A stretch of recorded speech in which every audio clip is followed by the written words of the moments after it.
আল্লাহর এক বান্দা ছিল নামাজে সেজদায়। তখন আল্লাহ রাব্বুল আলামিন তাকে ডাক দিয়ে বলে, বান্দা তুই যতই নামাজ পড়, যতই সেজদা কর, তোর জায়গা জাহান্নাম। এই কথা শুনে বান্দাটি বলল, আলহামদুলিল্লাহ।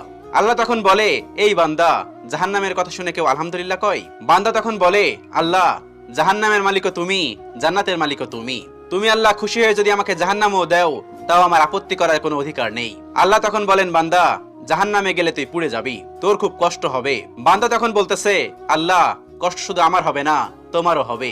আল্লাহ তখন বলতেছে, বান্দা, তুই পুড়বি জাহান্নামের আগুনে, আমার কষ্ট হবে কেন?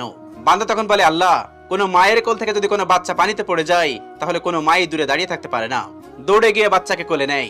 আমার বিশ্বাস, ওই মায়ের চেয়ে কোটি কোটি গুণ দয়া তোমার বেশি। আমাকে জাহান্নাম দিলে তুমিও আল্লাহ শান্তি পাবে না। আল্লাহ তখন বলে, বান্দা, এই দলিল তুই কই পাইলি? বান্দা তখন বলে, আল্লাহ, আমাদের জাতির পিতা ইব্রাহিম আলাইহিস সালাম তোমার প্রেম মুখে নিয়ে যখন নমরুদের আগুনে পড়ে গেল, তার আগেই তুমি বলে দিলে